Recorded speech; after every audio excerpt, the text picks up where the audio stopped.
Oinez Isabatik Zuruzara joango gara, Urrobi, Erro eta Irati ibaiak ezagutuko ditugu.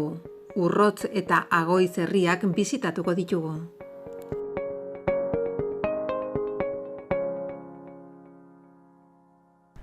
Nafar Pirineotan murgildurik segitzen dugu. Gaurko saioan, Izaba herria Lintzako aterpearekin lotuko dugu. Horretarako, 17 kilometroko luzera eta 500 metroko desnibela duen ibilaldia egin beharko dugu. Horrela, saioari hasiera ematen diogu.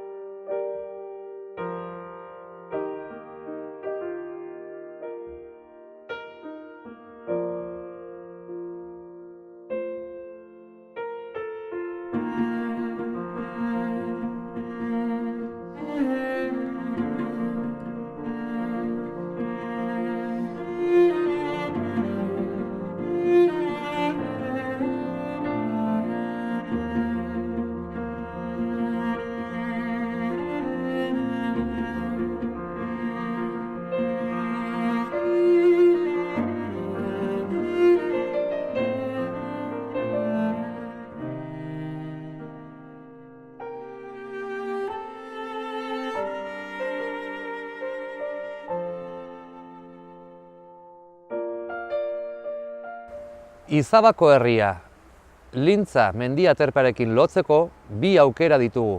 Alde batetikan GR11 eta bertze batetikan Aintzineko bideak.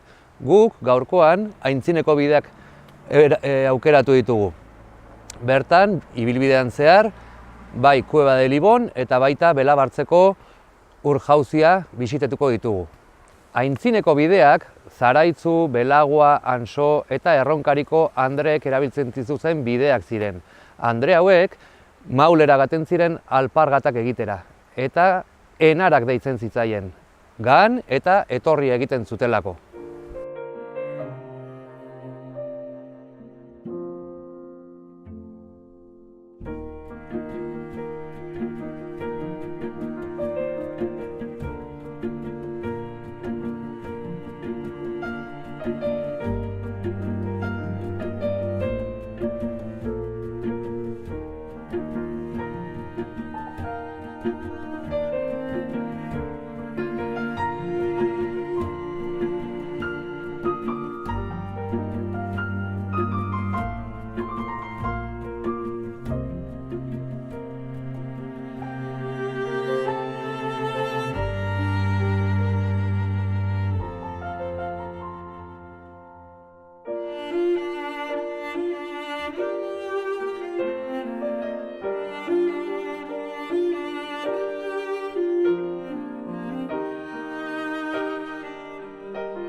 Iboneko Kobazuloko bidegurutzera iritsi gara. Guk Ibona bisitatu, Kobazula bisitatu eta gero Belabartze aldera ekingo diogu. Isabatik bidegurutze hontaraino, Belagua errekan parean etorri gara.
Erro eta Iratiko hegoaldeko zonaldeetan ura lasaituko da, eta askotan ubidearen zabalera handituko da. Honek eragin zuzena izango du arrainetan, eta amuarrainetan batez ere. Amuarrain helduak aurkituko ditugu, baina inguru giro hau ez da ona haien ugalketarako, eta beraz, ibaian gora joango dira hau egiteko. Hauetaz gain, loina, barboa eta maskararantzaduna ere ibiliko dira igerian. Beste animalia aipagarrien artean, Pirineoetako uhandrea, igaraba eta urzozoa egongo lirateke. Ibaien iparraldeko aldapen galerarekin bat, klima epelagoak antzematen dira, eta ondorioz, ibai basoetako zuhaitzak eskualde submediterraneotakoak izango dira. Iratiren kasuan, altzadiak eta hauen atzean lizar eta zumarrak desberdinduko dira. Erro ibaiaren kasuan berriz, azkeneko biak soilik dira aipagarri.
Gaurko saioan, Urroz eta Agoitz herriak ezagutuko ditugu.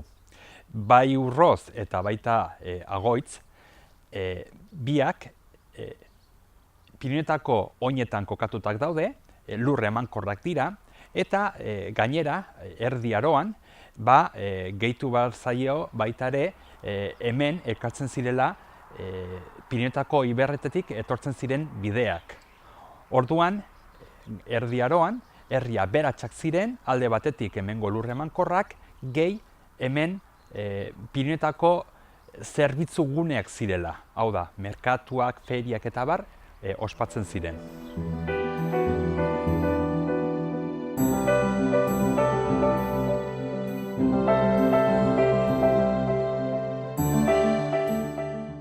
Urrotz edo Urroz bila herrian gaude, eta naiz gaur egun herri txikia izan, 350 biztanle gutxi gora bera ditu, hemen nabarmena da hemengo enparantza, hemengo plaza.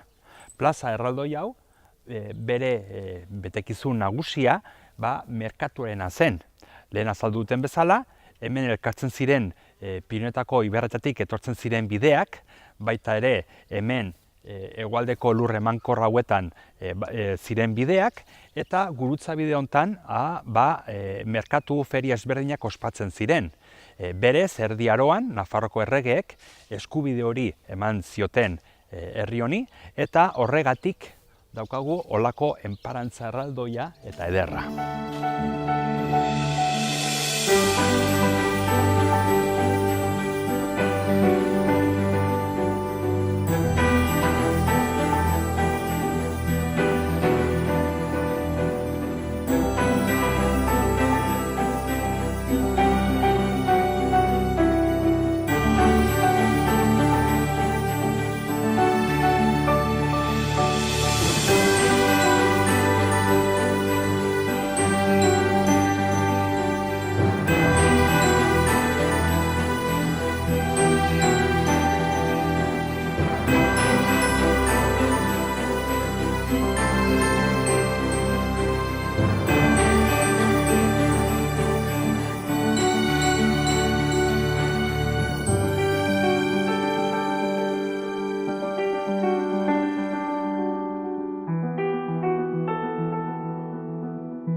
Hementsa daukagu Urrozko eliza, Jasokunduaren eliza, eta naiz eta eraikin erromanikoa izan asmenta batean, gero 15-16 mendeetan berraiki zuten, eta hemen daukagun eliza berez baita bertako gotorleku moduan funtzionatzen zuen. Kurtetzakegu nola gaineko aldean baitu bai matakanak edo leiho defentsiboak.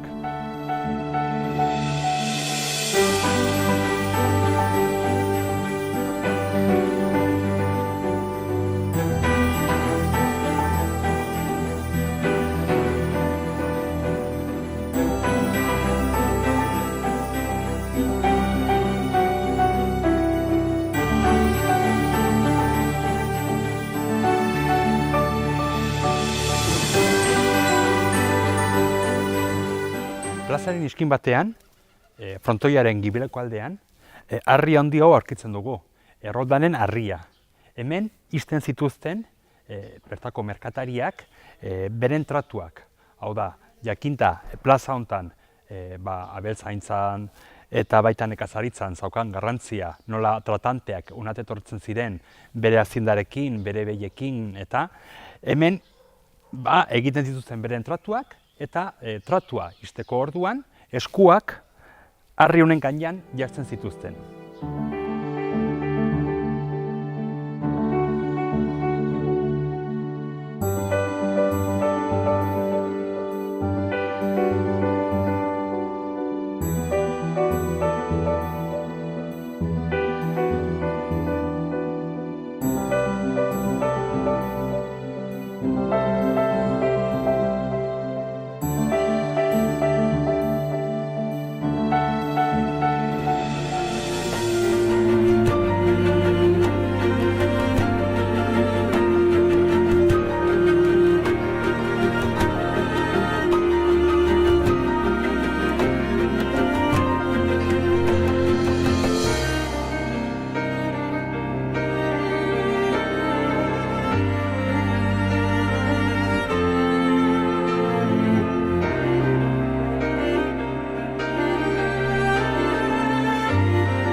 Nere gibelean bela bartzeko urjauzia, gaur egun arras bisitatua.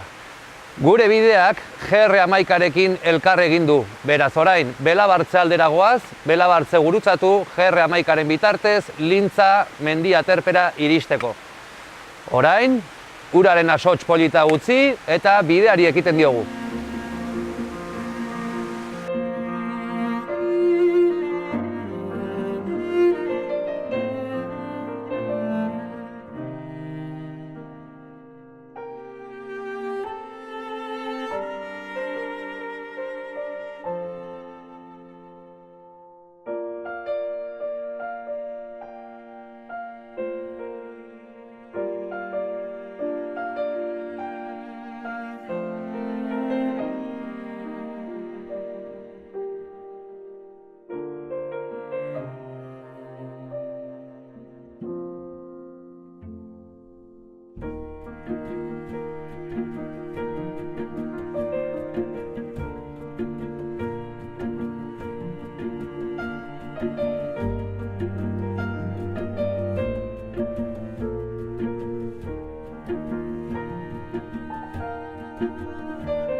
Argibielako lepoan gaude edo Nafartarren portuan. Bertan, Nafarroa eta Aragoko muga ere aurkitzen dugu.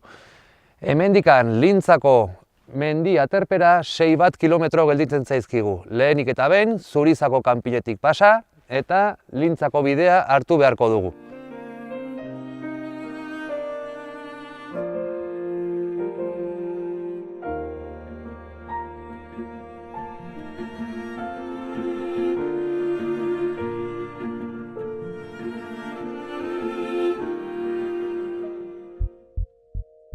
Kaixo, Irati ibaia Urtxuria eta Urbeltza errekak elkartzerakoan jaiotzen dela esan ohi da.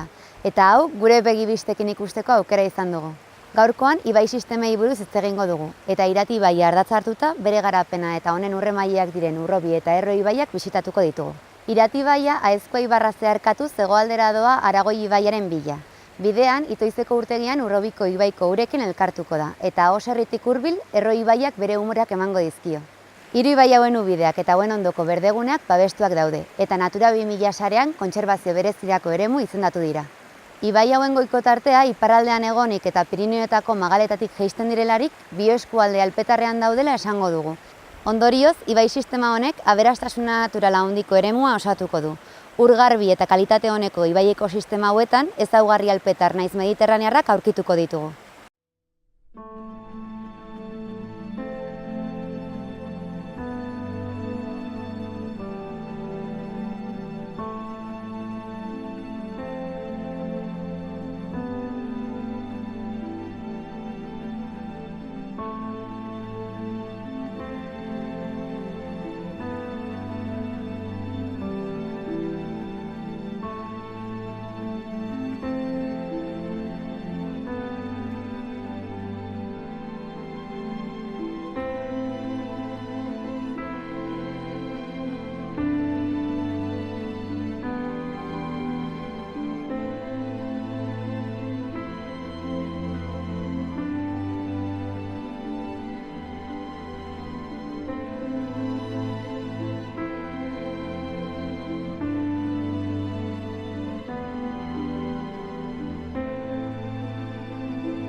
Plazaren inguruan aurkitzen dugun eraikinak, aurkitzen ditugun etxeak, gehienak 16. mendekoak dira, baita 17 eta 18. mendetakoak ere.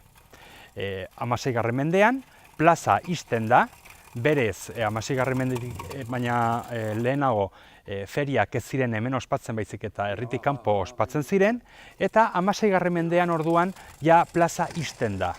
Gaur ezagutzen dugun plaza ja osatzen da, eta hemen nire gibelean aurki dezakegu garai hortako eraikin eder bat. Hemen daukagu 16. mendeko etxe eder bat, eta hemen inguruan ziren edo dauden etxe gehienak merkatarien etxeak ziren.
Zurizako kanpina gibelian dugu, baita Taxeras ibar txiki ere bai. Hemendik aitzin, Alanoen Zerraren ikuspegi paregabea izateko o ikusteko aukera izango dugu.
Gaurko ibilaldiaren helmugara heldu gara.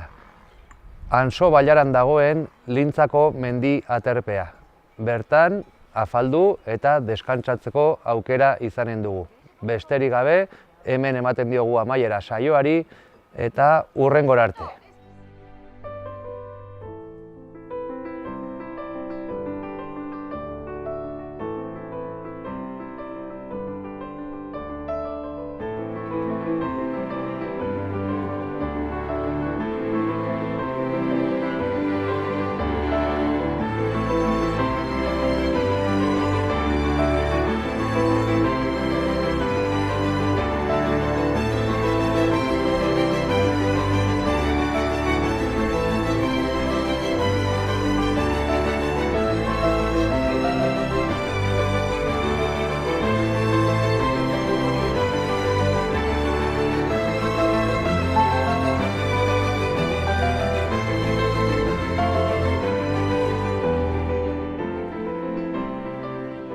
Erro ibaiak bere urak Irati ibaiari emango dizkio, eta horrela bere tamaina handituko du. Honek bere bidea jarraituko du Aragoi ibaiaren bila. Irati eta Erro ibaiak hegoaldeko lautadak zeharkatzerakoan zabalera handiagoa hartzen dute, eta ibilbide zuzena egin ordez meandroak deskribatzen dituzte. Egiten duen biraren barneko ertzean ibaiak indarra galduko du, eta garraiatu dituen harri horiek utziko ditu, ibai hondartzak sortuz. Printzipio berdina jarraituz, ibai irlak sortuko dira, eta ur korrontean aldaketak sortuko ditu. Uraren dinamika hauen eraginez, mikrohabitat berriak sortuko dira, eta ibai ekosistemaren aniztasuna areagotuko da.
Irati Urrobi Erro ibaien ekosistemetan egoteaz gain, gaurkoan ibaiaren bizitza ikusi dugu.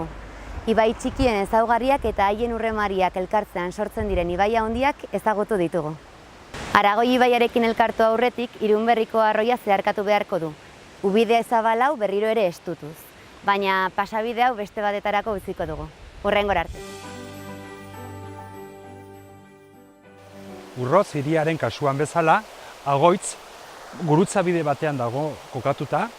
Alde batetik iparralderantz ditugu Pirinioetako ibar ezberdinak, batez ere Aezkoa eta baita Irati eta zonalde hauek, eta hegoaldean berriz hegoaldeko lur emankorrak.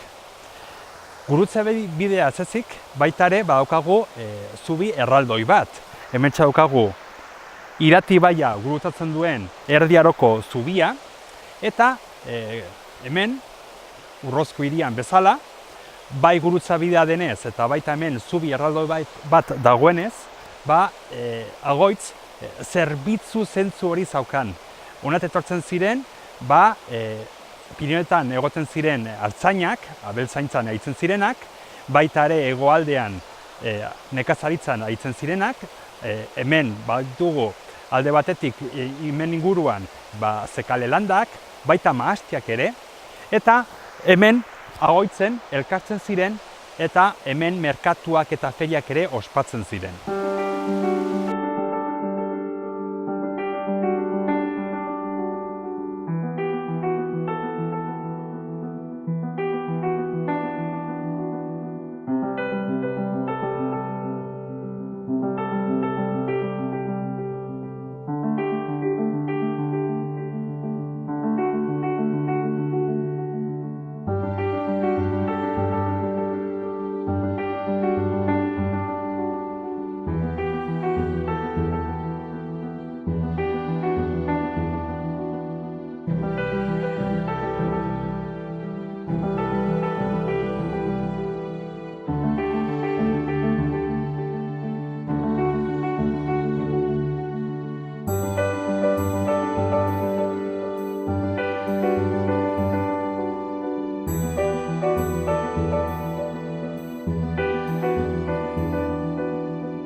Hementxe daukagu Agoitzeko San Miguel eliza eta Urroziriko elizaren kasuan bezala Erdi Aroko eraikina 16. mendean berraiki zuten eta baita hemen ikusten dugun eliza hau dituen hormak eta dituen leihoak gaztelu bat edo gotorleku baten antza dauka.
Agoitzetik oso gertu Itoizko urtegia aurkitzen dugu.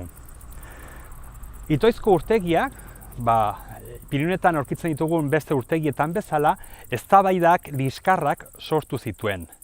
Alde batetik, holako urtegiak eraiki dute hegoaldeko lurrak ureztatzeko, baina bestaldetik baita hemengo herriak betirako desagertarazi dituzte, baita bertako ondare naturala ere, eta esan eta Pirinioetan hainbat kasuetan oraindik ere holako eztabaidak, holako liskarrak badaude.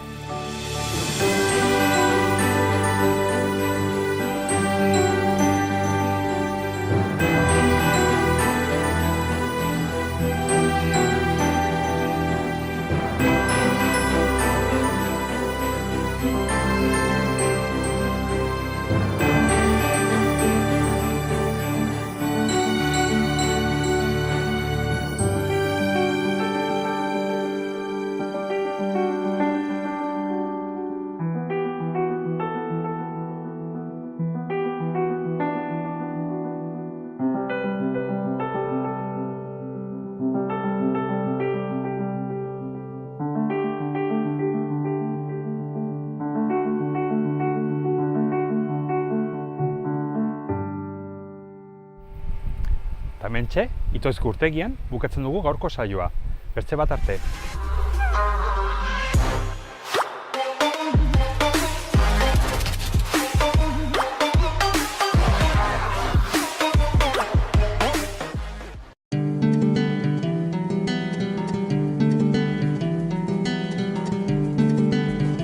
Saio hau Nafarroako Gobernuak diruz lagundu du.